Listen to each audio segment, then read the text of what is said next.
We are live, record profits racking in. We just took a 68% profit on NRGU, which in one portfolio was almost half of your account. So massive gains, best return for that portfolio in its entire conception.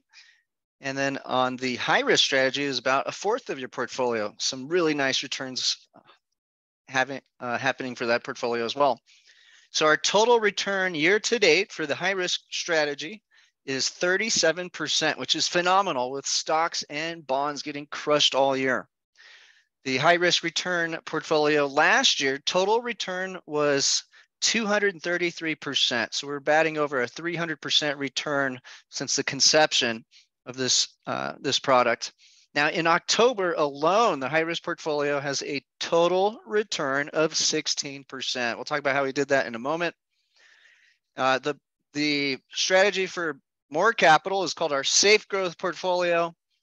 Best month in its entire history, 33% return in October. Again, a lot of that off of NRGU. Buy these 5 stocks now because US Treasury bond market collapse is underway. It hit an obscene level on Monday. I finally pulled the trigger on a new trade alert. And right after that trade alert, almost every position was in the green big time yesterday. A little bit of a pullback today. So if you missed out, don't worry, get in now. What comes next is a massive QE program. Today we had Bank of Canada with a dovish surprise, made the markets very happy. Here's the deal. It's really as simple as this. If rates don't fall, the US government is insolvent. Pension funds collapse. So now's your chance to front run anti-Janet Yellen launching Operation Twist. Let's talk about how we recommend putting your money to work today. This is our strategy per unit. All members follow units, which are comprised of a ratio of shares. So right now in the high risk portfolio, a unit costs $2,409. It's going to buy 19 shares of UVXY, 97 shares of TMF, the 3 times Treasury product. We're going to buy 74 shares of ETHE, the Grayscale Trust, giving you exposure to Ethereum. We're going to buy 43 shares of FNGU. This is 3 times some giant tech companies, including 2 out of China, that are down something like 85% over about 18 months. And now China has ordered the state banks to buy their own stocks because of the collapse from Xi Jinping taking complete authoritarian power over China. Then we're going to buy 12 shares of our new anti-war hedge, BOIL, LNG. The ticker is BOIL, and the ETF gives you exposure to LNG, natural gas in the US.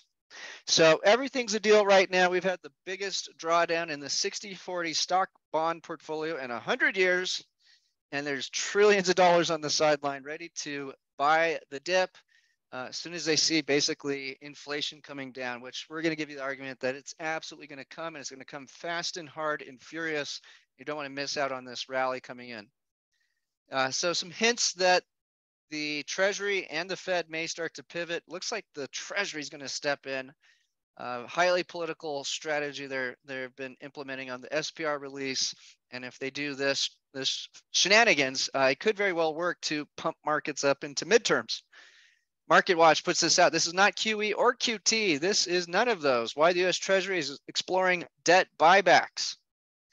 There's no liquidity in the bond market. Foreigners are dumping stocks and treasuries to buy dollars, which they're converting into their own currencies to desperately protect their currencies from devaluing. This is a global phenomenon. The only currency standing up in the face of the Fed hiking rates is Russia's ruble, which we'll look at. But here you go. Here's some evidence that interest rates are about to fall, which means the bottom is quite likely in for stocks, as we still have a very healthy economy. We're not seeing some sort of collapse in the consumer. So here's what we got. The blue line is ISM manufacturing, and the yellow is the 10-year yield year over year change. And so you can see they're extremely correlated until recently. And that's because the inflation has pissed off the bond market, crushed demand. And so you got PMI falling while you got interest rates rising. This is about to change, and we're expecting interest rates to fall rapidly for about the next 2.5 years. This is the 9-week RSI on the TLT, or the long end of the US Treasury market. This is the biggest crash in terms of percent change in US history, and it's the longest duration. And I think we may have called the perfect bottom on Monday when it hit 92.50 on the TLT. We went big time, and it's already jumped up. Today we have the TLT sitting pretty at 96. So we've already gained 4 points on that. Now remember, we give you TMF, which gives you 3 times the leverage. Now the stock market is relatively fairly valued with the 2-year at 4.6.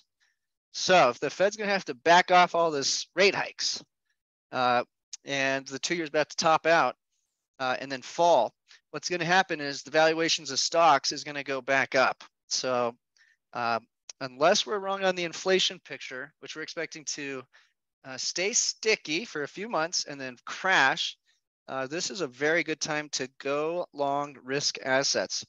Now, this is just a chart looking at various recessions.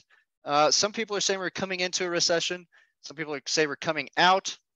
We had 2 negative GDP quarters, but this administration says that's not a recession, even though that's typically the definition. This next GDP print looks like it's be positive in the 3% range. Some people like Elon Musk think we're heading into a multi-year recession. But in general, we're mainly concerned about when interest rates are going to peak out and fall and when central banks are going to pivot. And I think we are at that moment in time. This is just showing you in the dotted lines when stock market bottomed out, and then in the red, purple, and yellow lines, you can see the economic data from payrolls to earnings to GDP. And what you need to realize is the stock market is looking 6 months ahead. So if we're going to bottom out in the recession in 6 months, you need to be buying the dip today to get the bottom in the stock market. You can see every single time stocks get way ahead of crashing payrolls, GDP, and earnings in these 6 recessionary examples. Now, this was an interesting argument that inflation really happens only when you get to a very, very rare point in time where there's low labor, low supply, and massive demand. And then it goes spiraling out of control. And this is trying to make the argument that as the jobs come back online, the supply chains are getting fixed, that this is going to diminish. And we're not only going to get falling inflation, crashing inflation. Very important for valuations in stocks and bonds. Something else to remember, this chart above shows you how much buyback money is coming in. So we're about out of the blackout window, and it looks like we're going to have about $5 billion a day for the rest of the year buying back stocks, which means it's going to reduce the outstanding shares of these companies. So some signs of inflation falling. For the core, the headline is already falling because food and energy has been falling, and that one's been leading the core. Now, in the last print, we had the headline fall, but the core was rising. And so what is driving that core up? Well, it's primarily the shelter in place, which represents about 35% of the core CPI. So it's very critical that we can anticipate what's going to happen to rent in the coming 6 to 12 months. And I'll tell you what's going to happen. It's going to fall.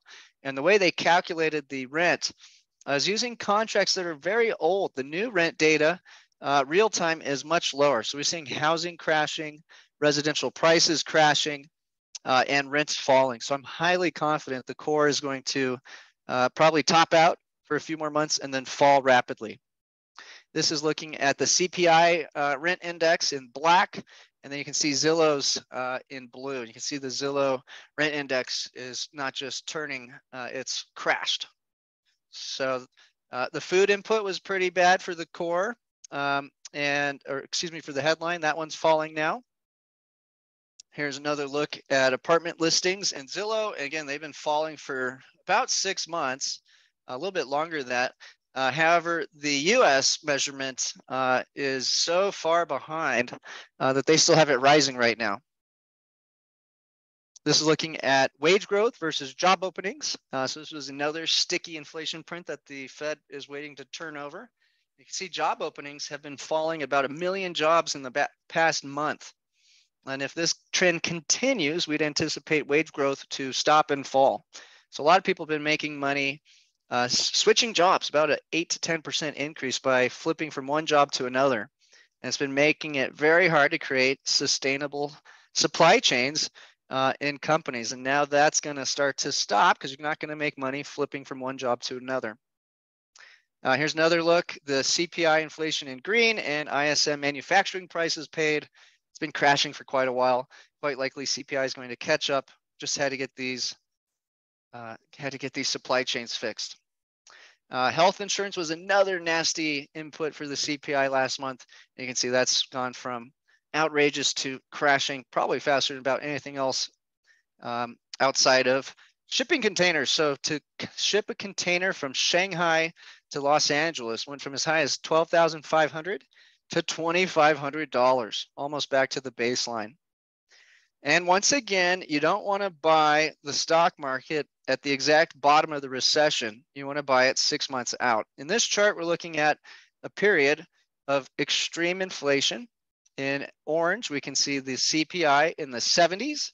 I want you to note it peaked out after 1974, but before 1975. In the blue, you can see the S&P 500. It was scary. It was a double bottom. But if you held anticipating inflation was about to peak and fall, you saw the stock market nearly double by 2 years later. Now, some people think the Fed's going to hike rates to 8% or something insane. Some people are making the argument that whenever inflation's gone above 8%, it's never been brought down again unless the inflation was brought above, or the interest rates were brought above the inflation rate. But unfortunately, they're missing out on the great amount of debt that's accumulated globally, about $300 trillion. Now, a lot of that's been wiped out, probably about 100 trillion of it in terms of its value. This is an extremely deflationary force, and why these interest rates must go lower over time. You can bet your bridges governments globally will drive interest rates down to continue spending more money than they make.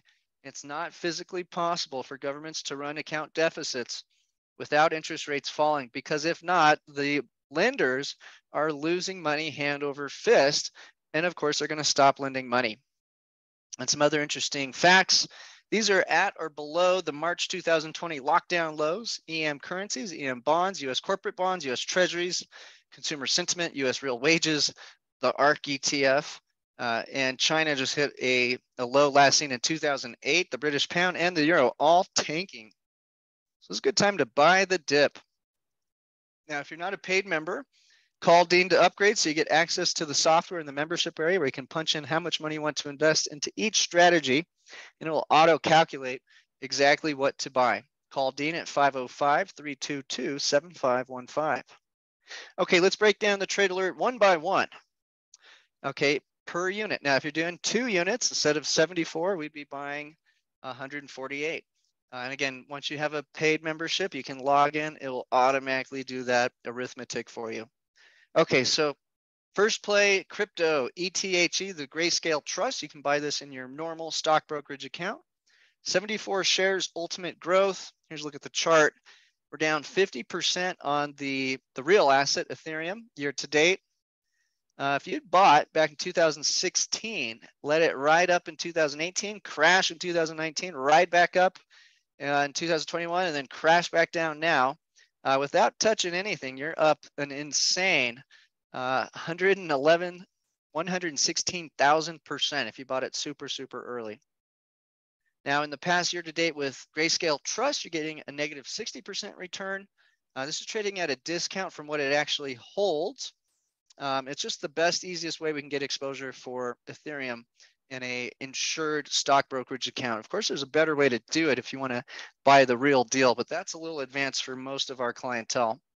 If we look at the return from 2020 to current, we're looking at a negative 20% return. You can see that big rise above 40, crashed down to about 8, and we're back at 1065 today. We're almost certainly going to reach somewhere around 80 to 120 minimum by 2025 based on market cycles. So this will be a long hold for our clients. We're looking for some very, very handsome gains. Willie Woo says Bitcoin took 6 months to get 1,000 users, 5 years to find 1 million users. Today, 14 years after inception, we've got 300 million users, or 4% of the world. At current growth rates, 1 billion users will be hit in the next 3 years. That's 12% of the world. There's adoption curves. We got world population, internet users, and then Bitcoin. You can see we're very, very, very early in this asset.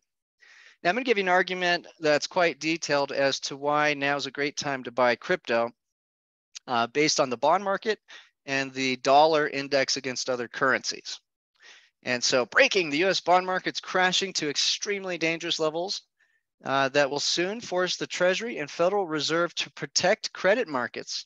The current interest rates could spark immediate action this month and influence November 2nd policy decisions. We already had Canada pivot. This chart is a little old. It went to 97 when we took this chart. Once it hit 92.50, I could not resist. On Monday, we issued a massive position into treasuries for all portfolios, and it's already up big. With the TLT down over 43% from its 2020 high, pension funds are now blowing up, especially in the UK, and one by one, central banks and governments are being forced to intervene. Janet Yellen's talking about doing a buyback program. That means she wants to issue lots of short-term debt to sit there and buy long-term debt with the idea to essentially reduce the outstanding long-term duration bonds. And the idea is to squeeze those interest rates lower on the long end of the yield curve, and that this could potentially pressure global bond markets to have yields fall. It would also pressure the Fed to stop hiking rates because it could very well likely make the front end rise as the long end is falling, making a very inverted yield curve. So very advanced stuff there, but essentially the goal is to get interest rates to fall. It appears the US Treasury will soon step in to stop the credit collapse by selling short-term debt and buy back total outstanding long-term debt in a move to push interest rates lower. This is not the first time. Now, it will be the first time the Treasury's done it, but the Federal Reserve did it in 2011 and 12, and it led to the TLT, which is a measurement of the long end of the bond market, gaining 11%. Now, bonds are nice, safe return. You can bet long-term you'll make money on that because it's the only way governments can continue to grow their balance sheets. But if you want to make a lot more money, buy the assets that are highly correlated to falling interest rates, AKA crypto. So when this happened last time, we'd had a bond crash and they intervened and you got 11%, just 11% gain in the TLT.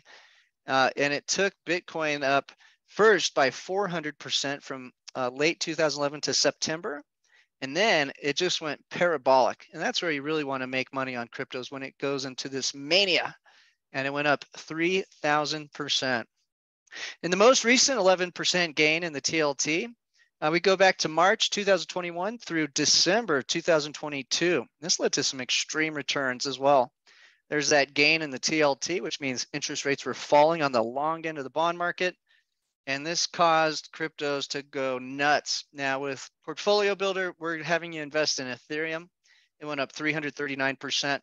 If you want to outsource your crypto investments to our private equity fund, only available to paid clients, we're going to actually buy the applications being designed on Ethereum. So if you think about your phone, think of the Apple Store or the Google Play Store. That's what Ethereum's like. It's the operating system. The applications you're going to download, like let's say Twitter or Snapchat or Facebook Messenger or whatever it happens to be, are the applications. We're actually going to invest in the applications and the operating system with our private equity fund called Rebel Dividends. And so over this last period, some of the apps that we that you could have been invested in greatly outperformed Ethereum. So we're looking at Sand, 18,000% return, Curve, 620% return, Mana, 369. Polygon, we think, can greatly outperform it. Over that specific period, it was about even with Ethereum. And here's those charts. So I'm going to give you a better diversified portfolio that can greatly outperform Ethereum. And again, this is only available to paid members legally. You have to have a pre-established relationship by calling Dean now at 505-322-7515. So we believe the Federal Reserve will soon be forced to pivot. And we're not saying they're going to stop rate hikes. We think they're going to slow them down, and they're going to change the narrative as to the quantitative tightening. Currently, they're talking about dumping $2 to $3 trillion worth of treasuries.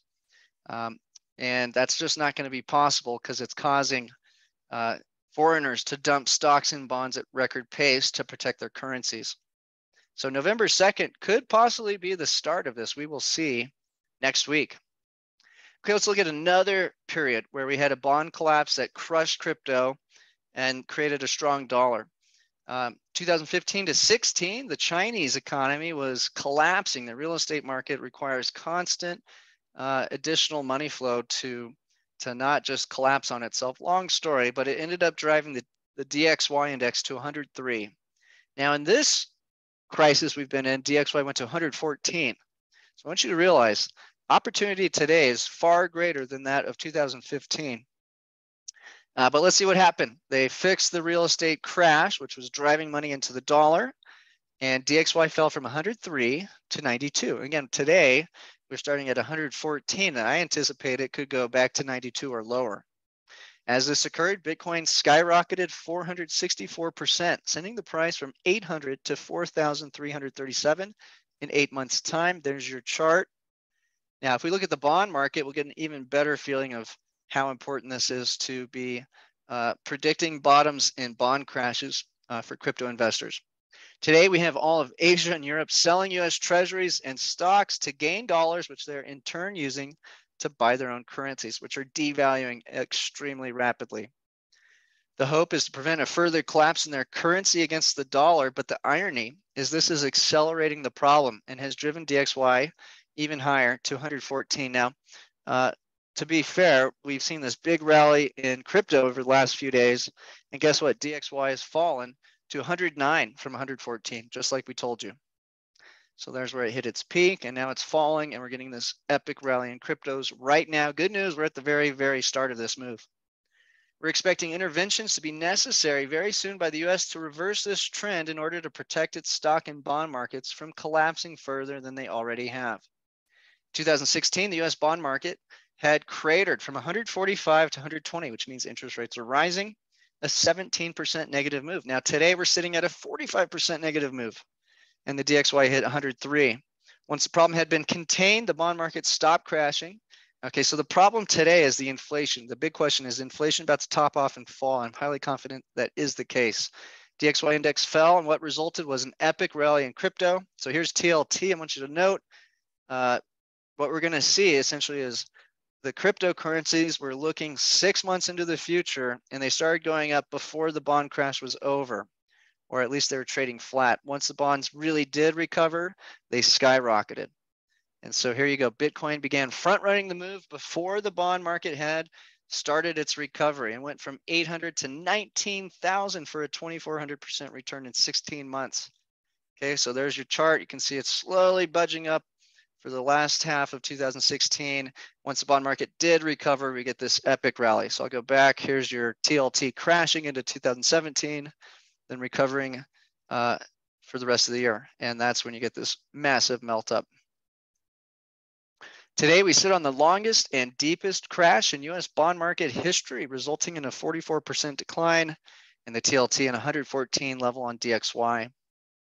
And again, this didn't stop here. It went from 97 to 92.5 on Monday, and that's when we went long for our clients.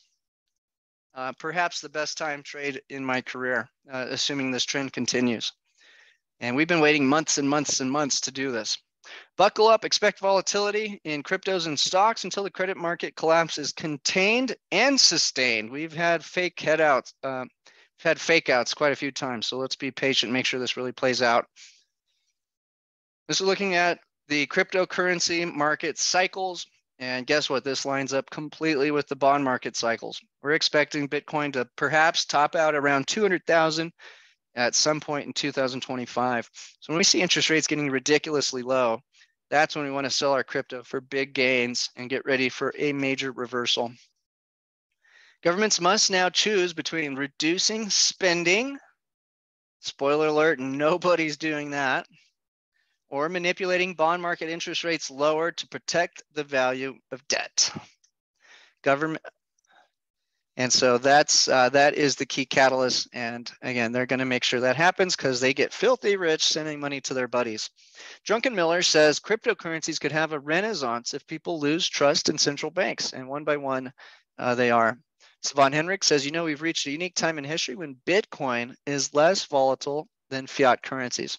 And those currencies would be the euro, the pound, the yen, and the yuan, all just getting crushed this year in some of the biggest economies in the world. Bottom line, the dollar is going to have an infinite supply because we've got a bunch of crony officials that get rich from printing money and handing it out. Bitcoin can't go beyond 21 million. Now, Ethereum actually is reducing its supply. We think Ethereum will surpass Bitcoin's market cap. Probably this cycle, it could beat it or get tied. We're going to get that crash, and I think next cycle, Ethereum blows it out of the water. Here's a look at global debt since the 70s. I can see there's like 1 or 2 years total where they reduce the debt, and that always leads to a crisis. And the response is to ramp up debt even faster. U.S. government's probably lowball estimate of deficit growth is to go from 1 trillion in 2022 to 2.3 trillion in 2032. But who knows how many artificial crises these guys will come up with to ramp up the deficit far greater. In the lockdown, they are running a $2 to $3 trillion deficit, which was absolutely outrageous. Commodities, buy 12 shares of BOIL, the inflation war hedge. So we just got out of oil with NRGU and made a nice gain. Now natural gas is a good play. We made money on natural gas twice. Here's the strategy. It's pretty simple. Wait till storage levels get to nearly full and then buy the dip. You're not going to get the perfect bottom, but you can bet one thing is going to be the case. As long as the war is raging on, they're going to run out of gas and they're going to jack up the prices as that happens. So we've patiently waited for storage to get to super high levels. There's literally ships outside of Europe that can't unload the gas. So the price has been going negative on 1 hour pricing and extremely low on other futures contracts on natural gas. So we may not be at the very, very bottom. Perhaps we are, but almost certainly by February, March, the level of gas stored will be falling and depleted. And there's really no chance of a truce in the war. In fact, it looks like things are about to get really, really, really ugly here very quickly. So great time to add BOIL. And it's all of Europe's just maxed out. That's why we've seen BOIL crash here, even though the 2 big pipelines are down. One got blown up in the ocean. And I think that was done to ensure Germany wouldn't make some sort of deal with Russia to get cheap energy long term. So there's energy costs in Europe going from 350 to 100 for a megawatt hour. Now, here's some forecasts on oil. I do want to get us back into NRGU, but I think we're going to get a pullback to do that. Just BOIL super cheap, huge gains ahead. We've made double or triple our money a few times on that this year, and we'll be hoping to pull that off a third time, probably with about a 3 to 6 month hold is my estimate here. But here is the estimate for oil, and it's basically over 100 for all of next year, according to Goldman Sachs. So here's when someone was elected. We can't say his name, they'll censor us. Oil's at 35. Before the war started, we're at 75. It peaked out at 134, crashed down to 80, been bobbling in between 80 and 100 now. And the way we've suppressed oil is dumping out the strategic petroleum reserve. We now have less than 22 days stored up. I think it's down to 15. Absolutely stupid. And this was all done to try to help the Democrats in the midterms, which could be very ugly. Now, if the Republicans do take over and all of a sudden the administration starts to ease up on all these leasing restrictions and refinery restrictions, perhaps the price of oil could crash back down. But the last 2 times we had big spikes in oil was definitely under Democratic rule with a clean energy agenda, which funny enough makes oil companies skyrocket in value. Okay, so how high could energy go in market cap of the S&P 500? The trend since 2008 is to collapse from 16% to 2%.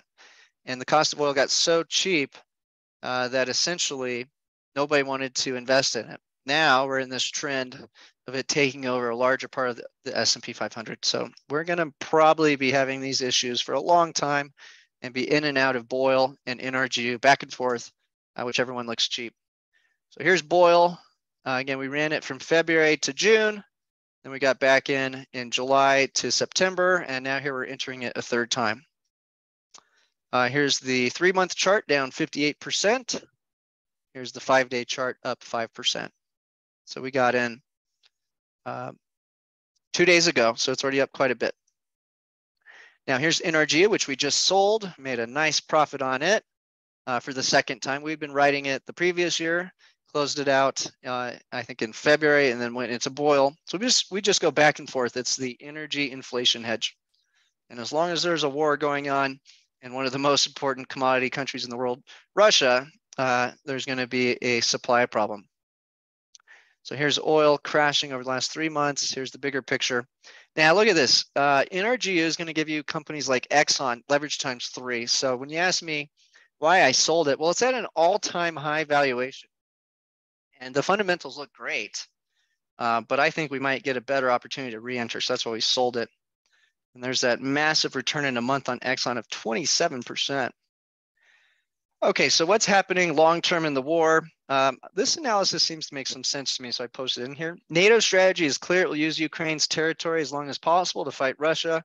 Ukraine only provides men. Everything else is NATO, weapons, money, intelligence. In this scenario, Russia won't allow such an entity to exist on its border. Whatever Putin's initial goals were, for example, only capturing Donetsk, Luhansk, Kherson, to have the last one as a buffer for Crimea and water access, Ukraine doesn't have the weapons nor the money to fight Russia, but the US and allies could keep sending both forever. If Russia eventually captures all 8 of the east and south regions, which some claim could be Putin's goal, it changes nothing now. Ukraine would still attack from other regions. In case Russia managed to take the 8 regions, it wouldn't surprise me if the US offered a ceasefire deal. Because if Russia actually captured regions like Odessa, Kharkov, Dnipropetrovsk, I said that wrong, it would have to be peak Russian army with a strength of up to 1 million men. That, at this point, would have most likely completely destroyed most of Ukraine's critical infrastructure, meaning nothing would stop Russia from moving further into central and western Ukraine. Only option to avoid this would be a ceasefire to buy time, to send more weapons to Ukraine, and to repair critical infrastructure damage to avoid complete collapse. Russia could be even offered some sanction relief, because the alternative would be Russia trying to take all of Ukraine, depopulating all of its western parts, where overwhelming majority would flee in case of Russian control of the territory. At this point, I believe Putin accepted a long war as the only solution. The goal will be a control of all of Ukraine. Even if Putin died from natural causes, his successor would have to finish the war so the next generations wouldn't have to deal with the Ukraine issue. Such defeat would completely derail the world order US established, where it dictates what happens in the world, who can invade who, which country can bomb other country without any repercussions. It can sanction any country, any business competitor for a reason or no reason. The US will do everything to avoid the defeat in Ukraine. Ukraine itself is already irrelevant in the current situation. If weapons and money shipments stop, Ukraine will collapse and lose in a few months. War will continue. Global economies will keep deteriorating. So we're watching this play out. I was wrong in terms of how quickly the war would end, because now I understand what the US is up to. They want to cripple Russia, cripple China, cripple Germany, and stay on top. As far as China, they don't want them to expand their tech sector. That's why we just saw chips being banned to China. And that's why Xi is making a big push to take Taiwan as soon as possible to get Taiwan semiconductors, because we just basically blew out their whole tech sector with one little move. So yeah, a lot of geopolitical risk out there, probably the highest we've seen in decades. And why does everybody want to crush Russia? Well, they have some of the richest commodities in the world. A lot have to do with tech like palladium. This is from Peter Zahan. He believes Russia wouldn't like to just take Ukraine. They want to take this whole area so they can fortify their position. They've been invaded something like 37 times in history. Maybe it's even worse. So a lot of history behind this. Okay, if you want to get our trade alerts as we go, call Dean at 505-322-7515. All right, we're going to continue. Now we're looking at our crash insurance hedge, UVXY. 19 shares. This goes up if you get like a 25% crash in a month. So this chart's looking at the 200-day moving average, and during this crash, because yields kept rising, stock market would hit this and fall. This time, I believe bond market's bottom and will start to ease because inflation is going to top out and fall. So this could potentially be the bottom in the stock market, but this chart's obviously making the argument that this is a top. Now, again, if I'm wrong on the bond market, then I agree this could be a resistance level. If I'm right on the bond market, we're setting up for a great return here. UVXY is down 14% in the last month, 10% in the last 3 months. And the reason why we hang on to this bleeding asset that is almost always down is because of this. If you get a big mega collapse where everybody freaks out and sells all at once in a month, the SPY went down 25%, UVXY went up 1,000%. So if you had 10% in this portfolio and you lost 90%, so let's say you weren't just in the SPY, let's say you're in like a super leveraged product. Well, the 10% going up 1,000% doubled your account, and then the 90% loss was offset, so you'd break even. So it shows you how powerful this is in a very fast decline. It's comparing 2008 to 2022, where we had a big crash. And so it's showing you that the potential is there in case I'm wrong. So we always have the hedge, almost always, some amount of hedge. Right now we're riding a pretty heavy hedge. When the dollar gets to this level, it's created all sorts of crises. This time, I think the crises already hit. It's crushed China's stock market, China's currency. It's crushed European stocks. It's crushed the UK's currency. It's crushed the yen, and it's crushed the euro. So this bearish sort of sentiment is trying to say that the pain's yet to come. I would argue it's already came. Okay, so now let's look at bonds. 97 shares of TMF, the deflation hedge. Europe's going to lead the PMI crash. It's been crashing for quite some time. Eurozone PMI negative, UK negative, Germany's is extremely negative. Germany is headed for a very, very painful period of time. And then France negative, which is highly indicative of falling yields coming. This is the 2-year yield above the SPX dividend. In general, when the 2-year has a better yield than the dividends from the S&P 500, treasuries outperform stocks. Hasn't happened just yet, but we could be on the verge of that. We got to get the CPI data falling. And the US may start to fall before Europe because of how messed up Europe is. Some recent data, US manufacturing PMI came in below 50, negative, expected to be 51, came in at 49.9.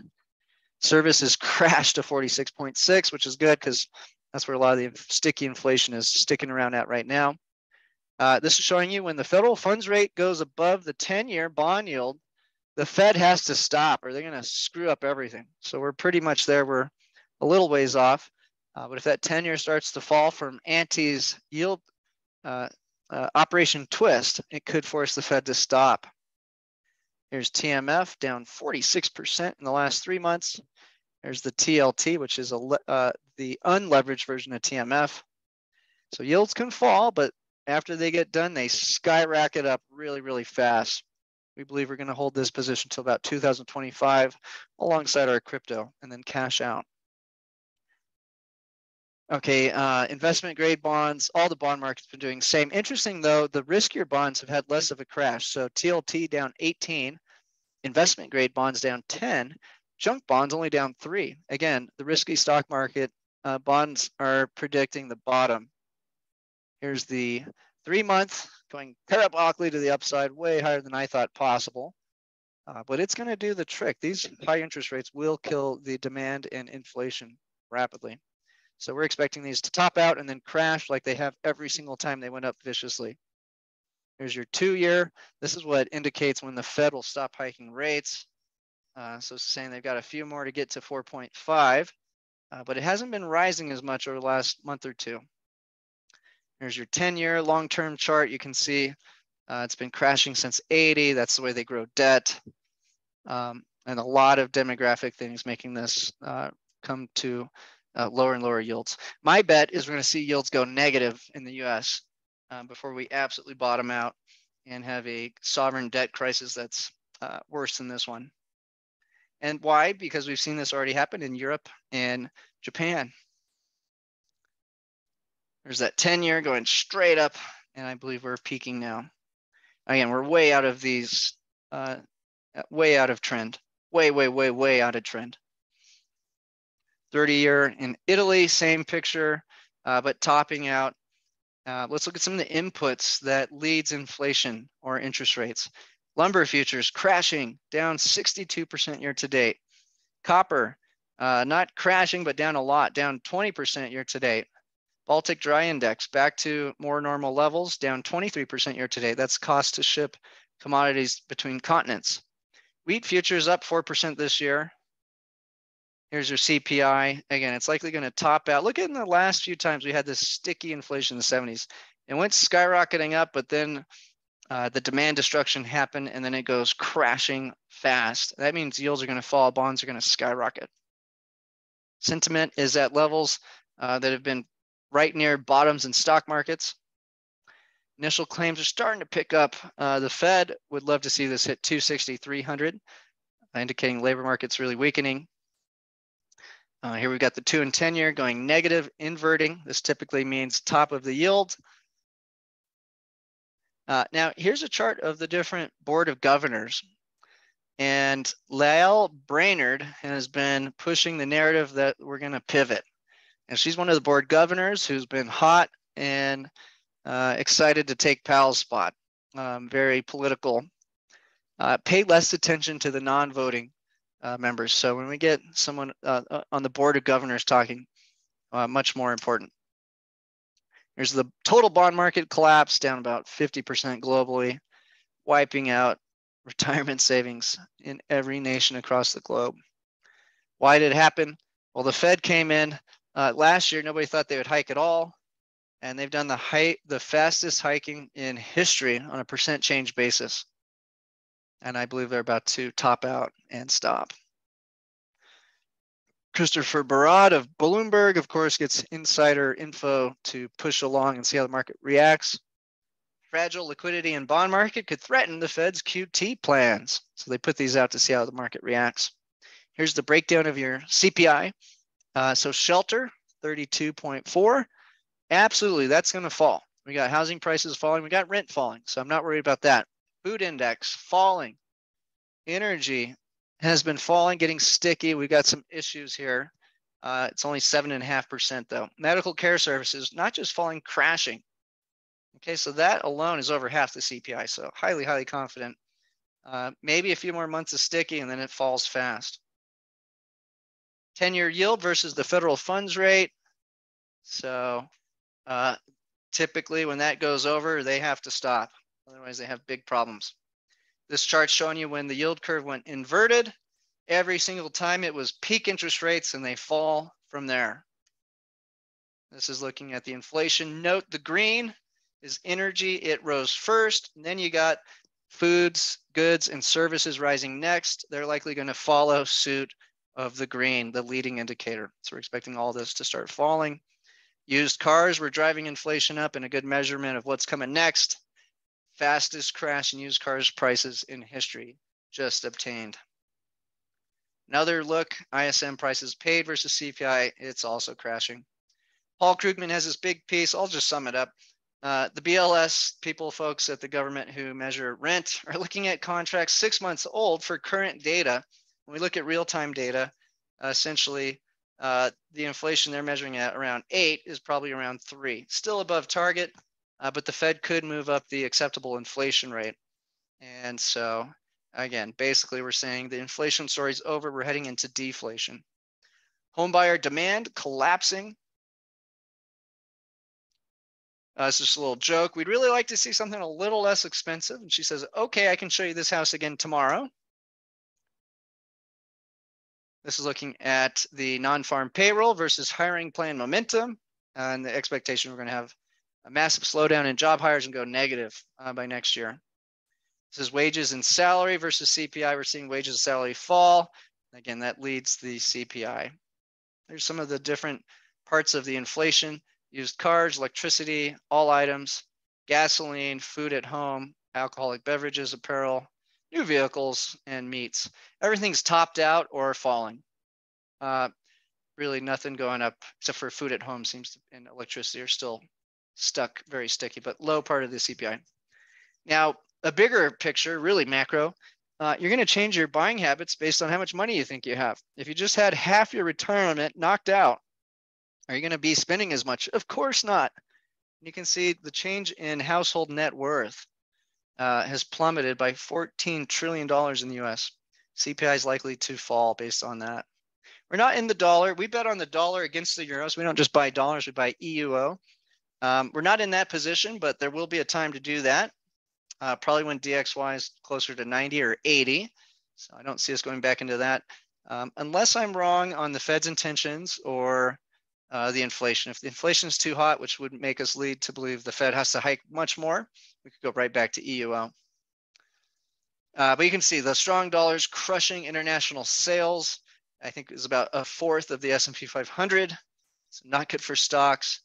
Here's the Chinese yuan against the dollar, the biggest collapse in its history. Here's DXY. I want you to note, each time there's a crisis over the last 4 decades, the peak value of the dollar against its peers, the top is lower and lower and lower over time. That's because the US domination is becoming weaker and weaker over time. So we're talking about DXY flying to 90, but imagine it goes to the levels we saw or below 2008. We're talking about 70 or 60. Something like that happens, your Bitcoin's not going to be 200,000. It's going to be more like 1 million. Now, EUO was a great play this year, 27% return. It's a little bit leveraged, dollar versus the euro. This is showing a 13% decline year to date on the euro against the dollar, a 27% decline in the Japanese yen against the dollar, and a 12% decline in the yuan against the dollar. So it's just crushing everything, except the ruble, which is outperforming the dollar by 23%. So here's the potential setup for the dollar to go higher. If the inflation's ugly for a few more months, and the Fed keeps hiking rates and doesn't pivot, and Janet Yellen doesn't pull off some way to drive yields lower, and then Europe has to do yield curve control officially, well, that would drive DXY up even higher. So that's something we're considering. I don't think that's the base case right now. More currencies getting crushed. Brazil, Mexico has stayed flat. Lots of commodities and food coming out of those countries. And then the Russian ruble, the only one outperforming. Best return of the dollar ever in a year. So good time to sell that position. Just another chart showing Canadian, Australian, euro, pounds, and yen all getting crushed against the dollar. And again, the same chart setup. Okay, last position, we're in FNGU. That's 12 giant tech companies. They have monopolies. They also are the benefactor of most of the insane short-term call options. So when people go buy like 1 day or 5 day, super out of the money lottery ticket call options in mass, they primarily target these really well-known massive tech companies. FNGU gives you those 12 companies with 3 times leverage. Pick up 43 shares. We're starting to see a put option squeeze. So everybody who's short the stock market's getting crushed. They have to close that by buying the stocks, creating this melt up. We just popped over the 200-day moving average. If we get yields falling and somewhat of a pivot, we're going to see this potentially explode higher. Okay, when the S&P 500 is down 25% or worse in a year, or in any period, here's the return a year later. Average returns 21%. Only in one case did it go down further. And again, that was from a 56% starting decline. So that's a little misleading. But essentially, the 1, 3, 5 year outlook from buying into a 25% decline is very nice.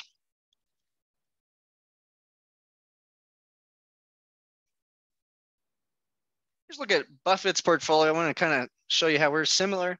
So for us, we like Ethereum and the leveraged tech product, which has a lot of Apple in it. So we call that the growth asset. Buffett has a huge Apple position. Okay, then we want to hedge against inflationary factors. So we like banks or food producers or energy producers. For us, real simple, we go along oil or natural gas. For him, he's got Petroleum Occidental, Kraft Heinz, American Express, something like a bank, credit cards, Chevron, and Coca-Cola, and Bank of America. So we have a very, very similar setup. We're also hedging with bonds and basically the same thing as a leveraged out of the money put option with the VIX. Here's your chart of FNGU. So topped out at 45, crashed all the way down to 560. By that dip today, here's the S&P 500's return year to date down 17. The NASDAQ down 25, emerging markets down 28. This chart's interesting. In our safe growth strategy, we have exposure to emerging markets, EDC, leveraged EEM product. I want you to note, every time the dollar goes sky high and bond yields go out of control, usually the next cycle, emerging markets outperforms because they benefit from a weakening dollar and lowering yields. And you can see that in purple. It's typically a shorter cycle and very, very, very nice returns. So we could look at expanding that. The things developing in China are worrisome, so we've not added to that outside of FNGU, which has 2 Chinese giants. Now, if Europe's about to collapse, something like what happened in post-World War I and sent us into the Great Depression, we're going to get out of the way. So I'm looking at EFA. If it's underperforming other markets dramatically, that could be a warning sign. So far, it's not, only down 23%. Some other assets we did exit, but we'll get back into when the time's right. Uranium down 12%, rare earth metals, lithium down 17%. Some of the stocks in FNGU, some leaders, Amazon down 27% year to date, Apple down 11%, Alibaba down 47% this year, I think another 50% last year. Altogether, about 85% decline on Alibaba. We've got massive stock buybacks coming the rest of the year. We've got nobody taking risk. We've got trillions on the sidelines, and it's a midterm before the larger election. So the average return from the bottom to a year later is 33%, and we're in leveraged products. So the returns we're looking at in the next year look beautiful. Is the consumer broke? Well, consumer spending keeps hitting new highs, even though we've stopped doing stimulus. Balance of trade has dropped dramatically, showing the inflation slowing down, but it's still a lot of imports. Retail sales can't stop growing. Just the US consumer is insane. They're borrowing a lot, but they have low interest, low, they're making their payments. There's very few people defaulting on their payments. So this credit growth can continue. Banks are growing their credit lines. PMI is positive in China after going negative from crazy lockdowns. Their exports are still healthy. Their imports are still healthy. So no reason to freak out. As long as the inflation is going to fall as we expect, this could be a very nice setup for stocks and cryptos and bonds over the next 2.5 years. Okay, so if you're not paid, call Dean, upgrade. You're going to miss out on the critical part of the video, our trade alerts and access to the membership area. Call Dean at 505-322-7515.